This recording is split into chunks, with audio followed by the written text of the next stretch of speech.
what do you do when the pastor, the spiritual leader, positions themselves as the untouchable voice of God? They demand loyalty and they silent dissent and they punish questions. Well, when that happens, churches become fertile grounds for manipulation and harm, for spiritual abuse. And our guest today has spent years listening to the survivors of those kinds of church contexts who were sitting under those kinds of authoritarian pastors. And she's helped us name the problem, authoritarianism, today, and helps us imagine a better way forward. Johnna Harris is our guest today. She is the founder of Sacred Wilderness and co-host of the Bodies Behind the Bus podcast. With her own story of spiritual abuse firsthand in a church where she served as worship leader, she now helps catalyze a moral reckoning in other churches through her podcast conversations, through her advocacy work, by centering truth-telling, survivor care, and systemic change. So this will be a great episode discussing those kind of themes. I'm Jake Doberenz, and this is Christianity Without Compromise, a podcast for Christians who love Jesus but are tired of culture war faith. Now, let's get to rebuilding a faith that actually looks like Jesus. Johnna, it is really great to have you on Christianity Without Compromise today. Thank you so much for having me. I love the work that you're doing here. I love conversations that invite us into curiosity and reflection. And I feel like you're doing a really good job of hosting those and creating space for those. So thank you. It's an honor. Oh, well, so kind. Love it. That's a great way to begin. We want to have those kind of conversations, and we're not going to shy away from them. And we might hit some good heavy topics today, but all in service of, to steal the name of the show, like that Christianity without compromise, without settling for some of the really bad stuff, without getting distracted by the idols, without being toxic and crazy. So we're in search for something more pure, and I think you can help us on that journey today for sure. Thank you. So I love to ask people about origin stories at the beginning, like take us back and things that I really want to talk about. And this is, I don't know, I would imagine a lot of people who know your name probably maybe know you associated with this. I want to talk about this Bodies Behind the Bus project that you're part of. So you have church abuse in your own story, and then you started collecting other stories around that topic. And then you got a podcast popped up there somehow or another. Can you just take us back and tell us how this podcast began? Tell us a little bit about this journey to being somebody that talks about these other stories, really difficult other stories, and brings that to light. Yeah, thanks for asking. I think if you have listened to commentary about church abuse, spiritual abuse in Western evangelical spaces, you have probably heard the quote by Mark Driscoll, "There's a pile of dead bodies behind the bars hill bus, and by God's grace," I think he says, "by God's grace, there'll be a mountain by the time we're done." I might have gotten that a little wrong, but it is absolutely the gist of it. So the title of Bodies Behind the Bus comes from that. And my career prior to podcasting and being in this space was as a worship leader. And I was raised in very conservative, neo-reformed Christianity here in Arizona, and then moved to Los Angeles and got a job as the worship leader. And I say worship leader because that tradition that I was raised in does not agree with women being in pastoral roles. So I was the leader, not the pastor, yes. Right. Which is actually a big deal that I was speaking from stage or forward facing in any way. But that church that I worked at was an Acts 29 church. So the reason that the podcast is called Bodies Behind the Bus is because the roots of our own origin story, my co-host is one of my good friends, Jay Coyle.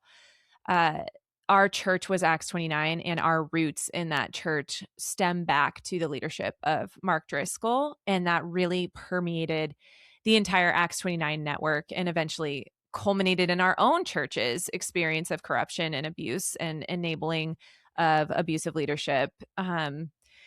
So that's where the title comes from. But we did have a very unique situation in our congregation that we don't hear often, if ever, in the stories that we hear, which is the pastor that came into our scenario who really shone a light on how dysfunctional things were and was extremely abusive himself as my boss, as our staff's boss, was new to our congregation. So we had this community and support system that knew each other, had trust built ahead of him getting there.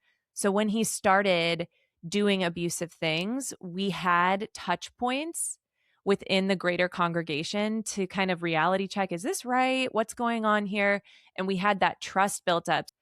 In a lot of scenarios when there's an abusive central figure, they kind of have this fence around them of people who do the dirty work for them or who kind of hush concerns, but he didn't have that in our scenario.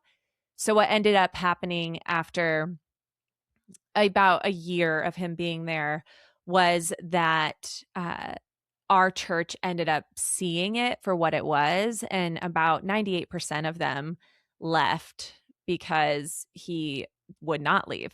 So the whole congregation pretty much left and named it for what it was, which is not normal. So we kind of, because of that, had a little bit more community to process in, and that support really does help in the midst of experiencing abuse. To have people around you that see it for what it is, are willing to name it and stand next to you, that's a rare thing. So for us, we just wanted somewhere to document what we had been through, because the behaviors we were experiencing so quickly showed us that we could not be the first people in this pastor's story that were being abused by him. And we had no knowledge of that when he was hired in, and there was no documentation of it. And so for Jay and I and our families, we were like, let's put something on the internet so the next person who experiences this within the Acts 29 network is able to listen to this and see they're not crazy, because that's something you feel. I feel like I'm crazy. I feel like there's something wrong with me. They know, no, there's nothing wrong with you. Actually, this is a pattern in this person's life. So going public with that, we got hundreds and hundreds of DMs and emails almost immediately. And we've probably at this point heard thousands of stories, whether it's through people writing in, through phone calls, through DMs, of people just experiencing very similar things to what we experienced in our congregation.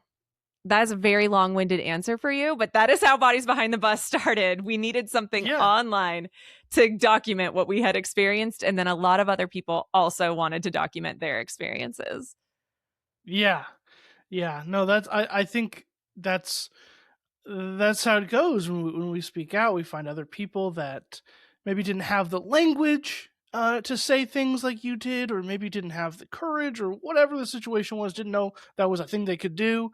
And so you're creating this space where, you get those phone calls and those emails, and you start hearing all these stories. So since you are a curator of all these stories, or at least somebody that's heard them, I am super curious just about themes that you've seen a lot recurring in these kind of Western evangelical spaces when it comes to church abuse.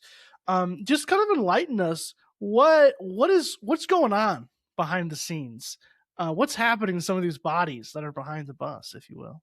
Yeah. Well, I guess I'll start with maybe getting rid of some preconceived notions about someone who would be speaking up about church abuse. So we often hear, there's a whistleblower or a scandal has arisen. And when you're in a congregation, the immediate response that is normally had within that space is that person is stirring up dissension.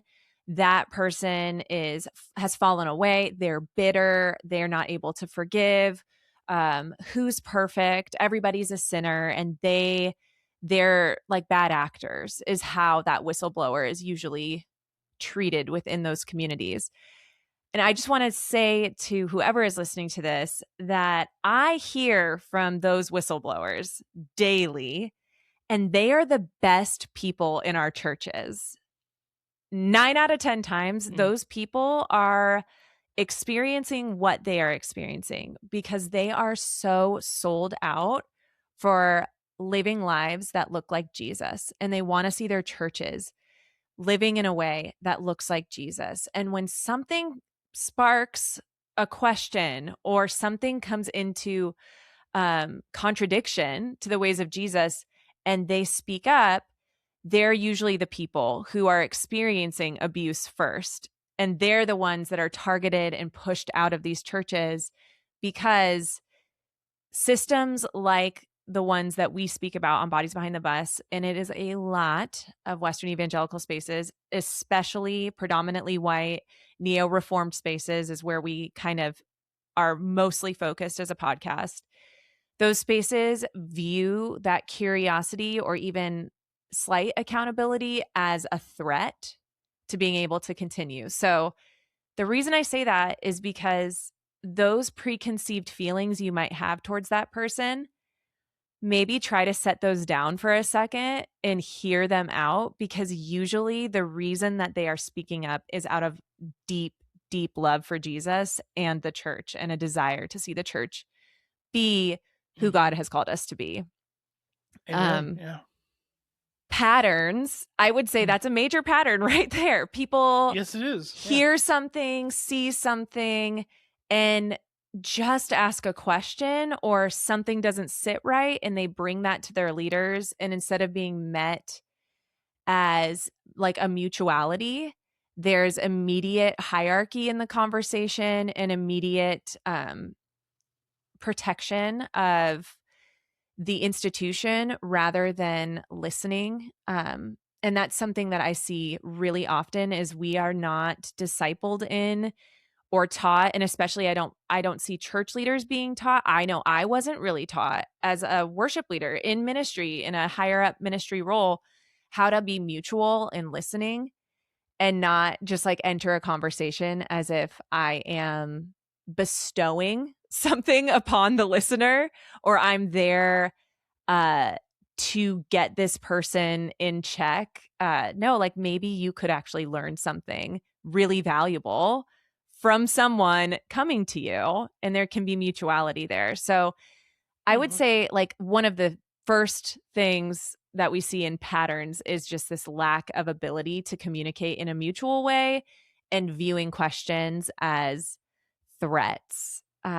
And because of that, it's just further isolating our church staffs and leaders into these bubbles where it's only people at the top end of these hierarchies who are most often in these spaces completely disconnected from the day-to-day experience of a normal community member, who are acting in ways that preserve just the image of the institution, but not actually the health of a community. So that is like the baseline that we are working with as far as patterns of these stories. And from there, it really disintegrates quickly into very overt abuse in many scenarios.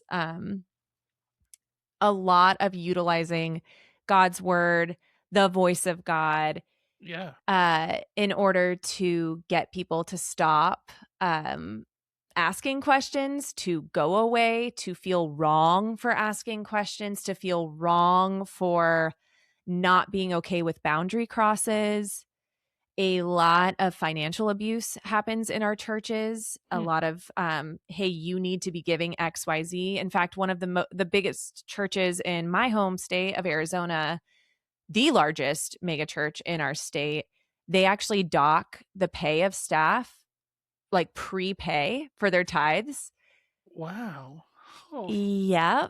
A lot of meddling in the finances. There is a ton of meddling in marriages, an extreme lack of understanding within our churches of ethical boundaries surrounding therapy and what we are actually good at and what we need to be outsourcing to professionals.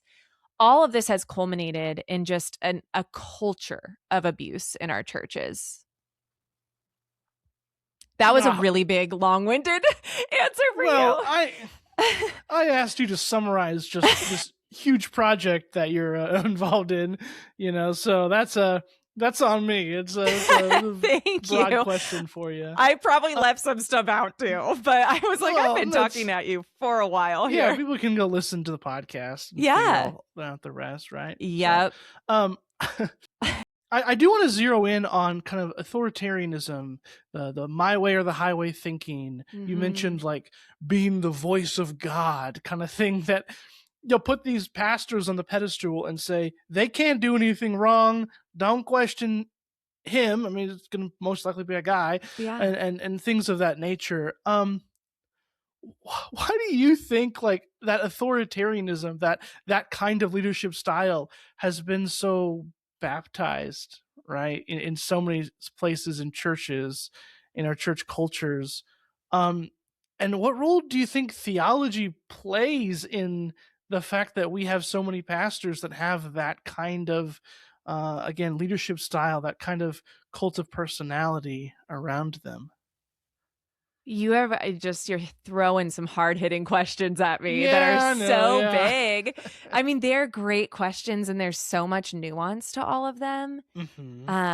I feel like my ground zero for so much of the way that I view our church structures, the ways that we have chosen to do ministry in these spaces, is through the lens of our roots here in the US, in particular in slavery and white supremacy. Wow. And that has absolutely permeated these spaces. Those tools that were used in order to try to, I think Joash Thomas, one of my really good friends who I think was on an episode of your show, he talks about 3 episodes. He's so great. You could talk to him forever, I'm sure. I feel that way. He talks about this disconnect within slavery or even the US where the soul and the body are disconnected. And you may have heard him talk about that a little bit.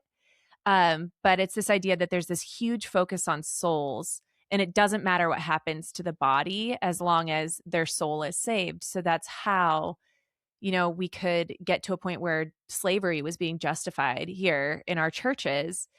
And that has just permeated all aspects of predominantly white Western evangelicalism, in my opinion and in my experience. I see it throughout so many different expressions of Christianity, including, like, I think one of the easier examples for us to hone in on would be the Southern Baptist Convention and their handling of, one, women in the pulpit, but two, what they're most known for in headlines would be the sexual abuse crisis that they are still in the middle of a reckoning with, although they are doing everything in their power to act like it's not happening. Yeah. Like, those things don't happen in a context where Jesus is the center in the way that they are, because it's so counter how he existed in the world and his teachings.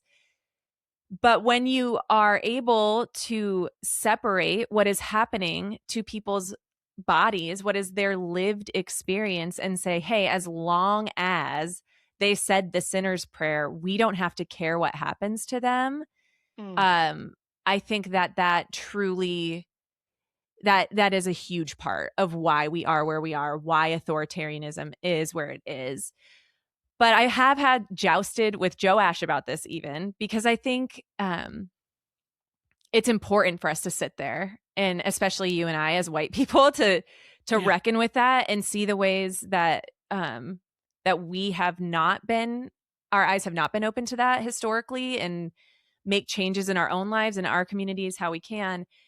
But I actually don't think white supremacy is the root. I think it's a fruit.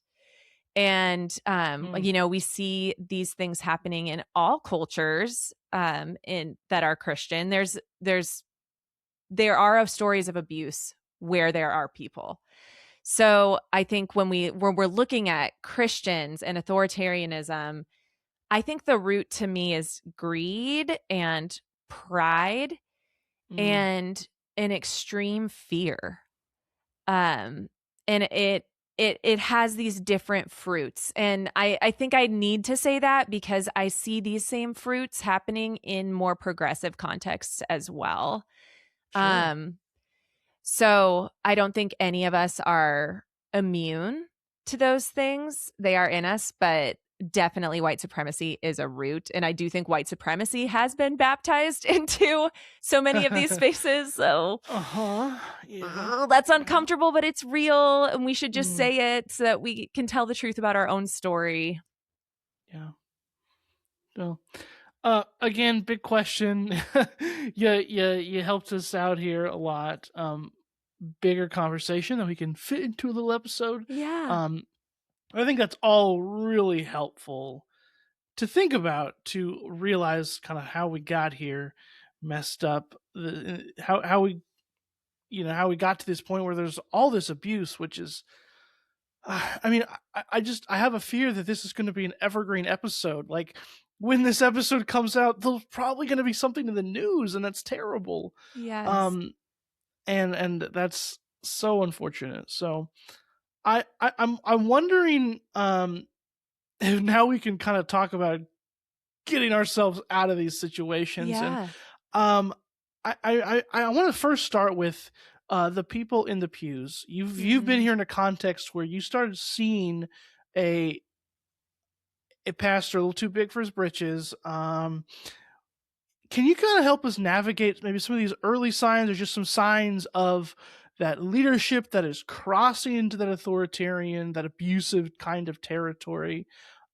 What should we pay attention to so that we can speak up, we can get out, whatever the next step needs to be in these contexts? Mm. What signs would you kind of point us to look for?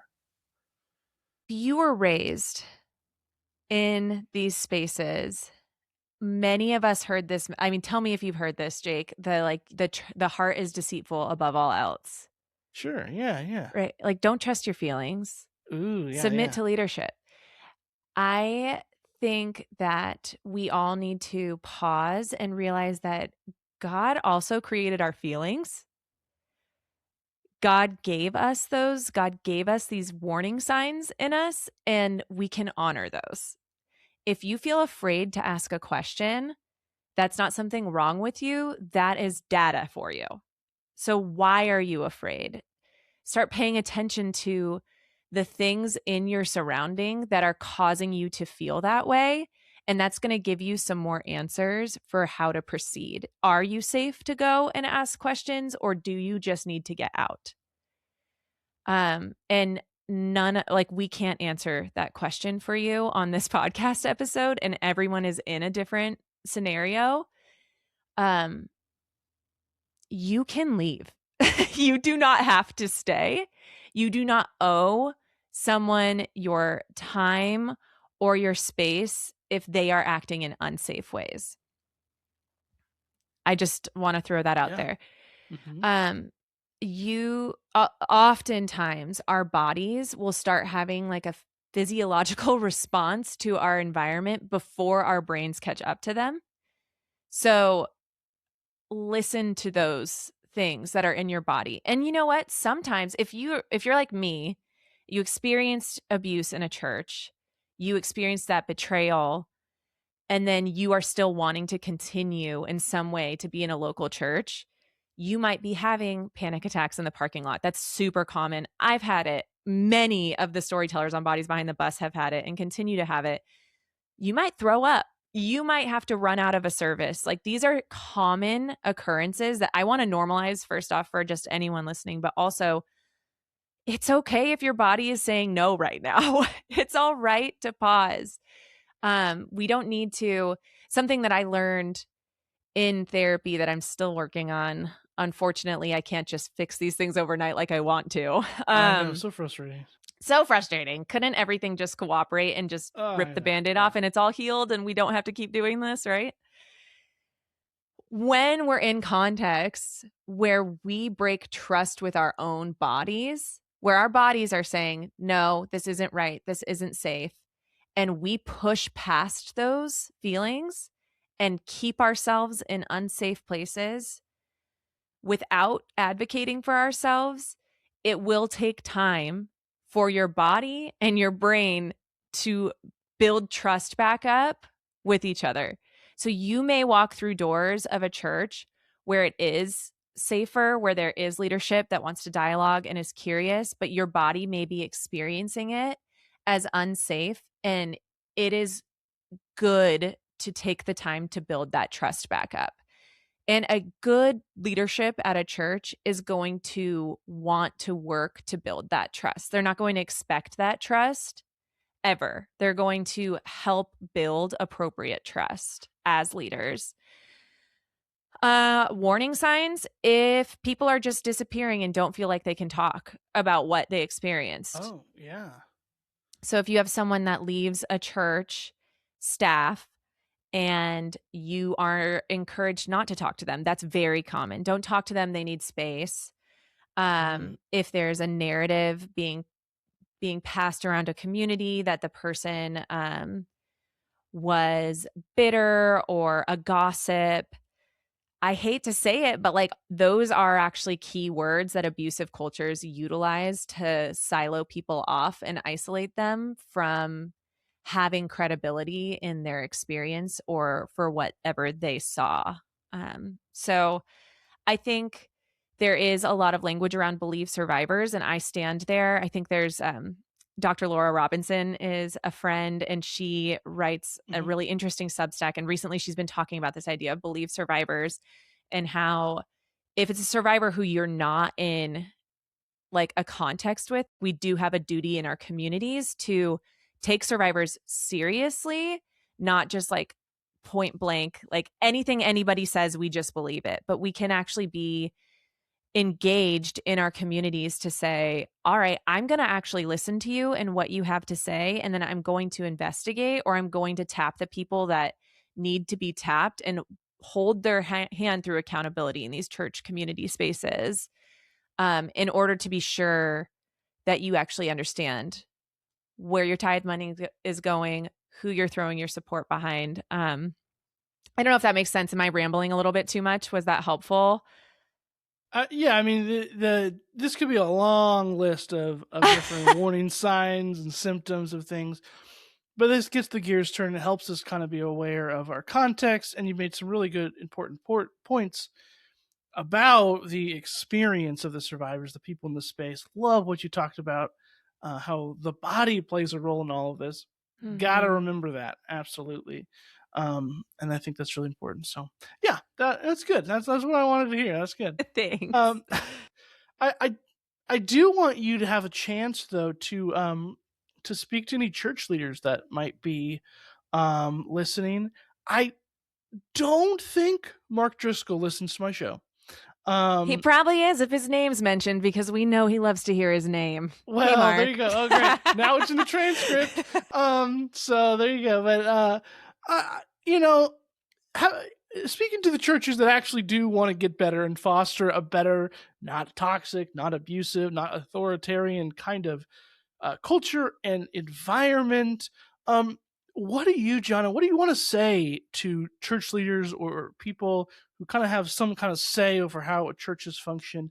How can they do better at not falling into these traps and not becoming these places that hurt people and push people out? Yeah.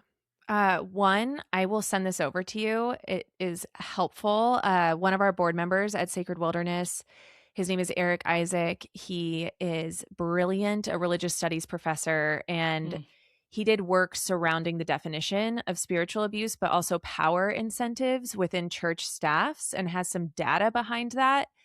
If you are a church leader, go read it.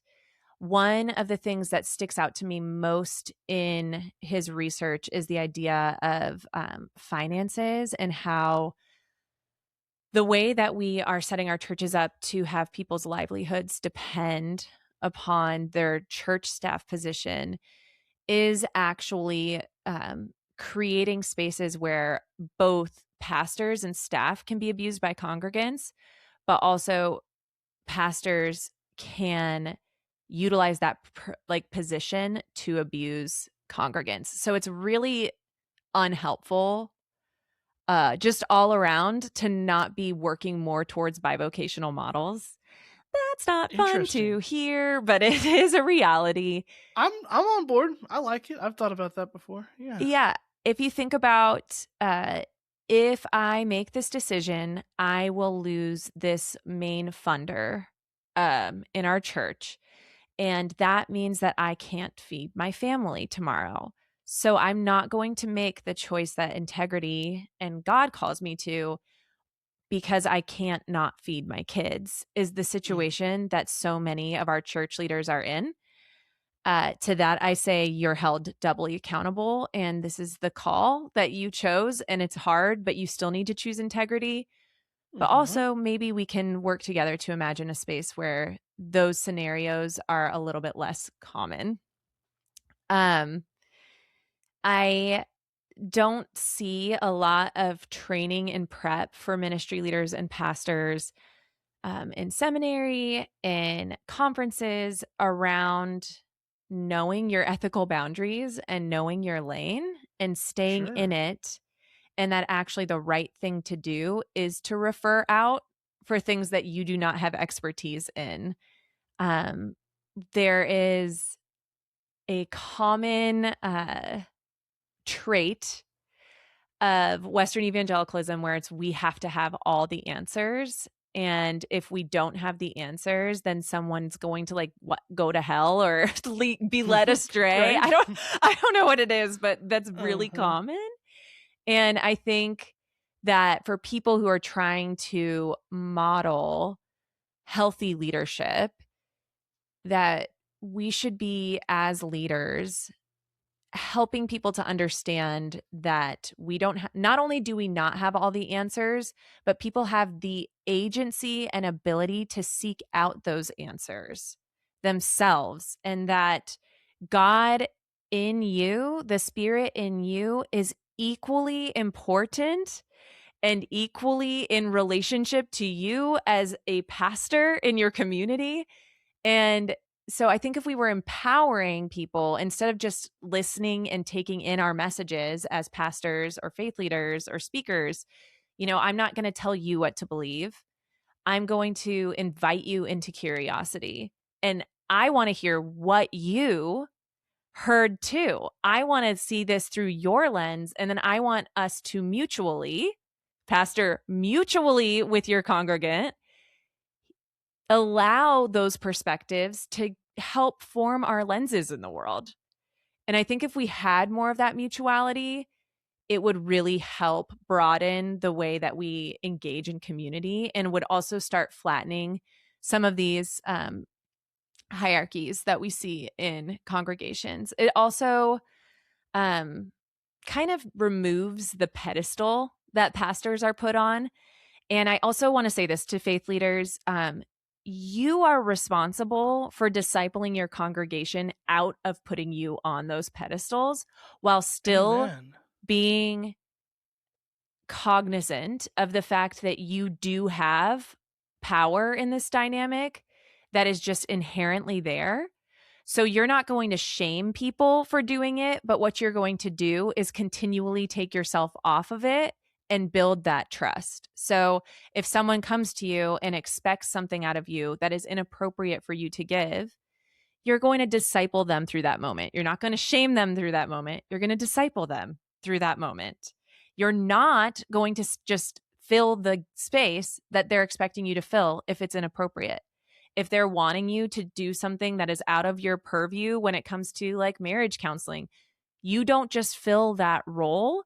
You disciple them through why you are not filling that role, and then you get them resourced. If we could just start doing that, that would just start unraveling some of these threads.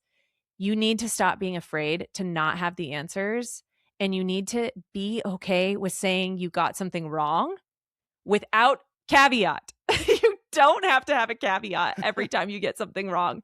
Just say, I believed this. I have more information now. I see this through this way. This person taught me this, and it has changed how I'm engaging the topic. I hope these are just like some like first steps to get people Yeah. heading down that route. Read Black Christians. Go Ooh, yeah. read people that have been doing community differently than you. It will Hmm. help you. Read Indigenous people. Read from the First Nations Bible. All of these things are going to help expand your lens, expand how you experience your relationship with God and with your community. Love it. No notes. No, that's good. Again, just yeah, first steps in a larger Yes. conversation that we could probably have. Yeah. Maybe Ask we for will help have a if you need it. conversation. Write me if you need There we go. help, and I will try to That's right. resource you.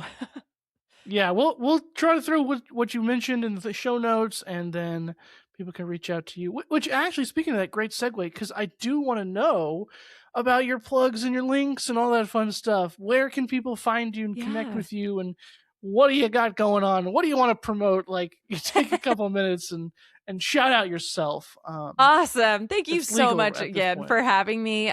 You can find us at the Bodies Behind the Bus podcast. Our socials are BBTB pod. You can we're always looking for donors. We are Hmm. underneath a registered 501c3 called Sacred Wilderness. We utilize funds to fund the podcast, but also sort of as like a communal benevolence fund. We've helped a lot of survivors with different things like therapy, bills when they lose their church position for speaking up, or not choosing an NDA, which never sign an NDA. Sorry, I always need to get that in there. Do not sign an NDA ever in your church staff context. But if you want to become a donor, that really helps us just continue to be able to do this work, but also to resource our community for things like I said, therapy, bills. We've helped out this year. A DACA recipient just get some funds so they are able to help legally pad themselves out in the current context of our country.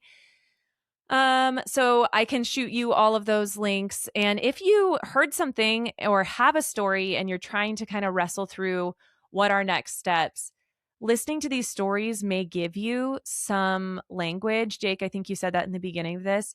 It'll give you some language potentially to what you've experienced and help you sort through that. But you can always email us at connect@bodiesbehindthebus.com.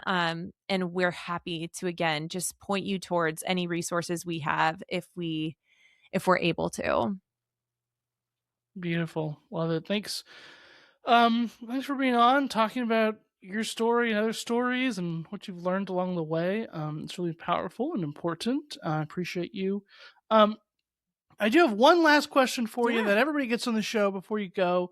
Um, it can be related to the conversation or not, but I'm going to read it just as everybody gets it. So here's our last question to wrap us up. So, as we close, leave the audience with just one practical action they can do this week to live out their faith fully for Jesus. Honestly, I think probably for this audience and for the Bodies Behind the Bus audience, my first thing would be listen to someone from a marginalized space. It could be a survivor of abuse. It could be an immigrant. It could be someone from a marginalized community, like that is Black or Brown or Indigenous. Just listen to their experience and look for opportunities to see the image of God reflected back at you. And don't listen to them uh, to have opinions about their life. Just listen to them and allow yourself to see God reflected back at you through them. I think if we all started doing that more with each other, we could really see the world change for the better. 100%. 100%. Well, thanks again for being on. I do want to recommend now to the listeners to share this episode out. Find somebody you know who might be in a less than ideal church context and maybe needs Mm. to know about some of the signs. Send this to a church leader. and say, listen to the whole episode, but especially that end part there, and get some good tools to stop the rampant abuse and the power tripping and all that crazy stuff. So don't forget to share this episode out, and of course to check out all of Johnna's stuff. But Johnna, it's been a blast. Thank you so much for being on the show today. Thank you so much, Jake. I appreciate it. This episode of Christianity Without Compromise was hosted by me, Jake Doberenz, and produced by Theophany Media, my podcast production company. If this conversation served you, please rate and review the show and share it with a friend and help others find it. You can also subscribe at jakedoberenz.substack.com to get email updates with new episodes every Tuesday and my often humorous theological reflections on Fridays. And as always, don't just listen, live it. Live out that Christianity without compromise. Thanks for listening.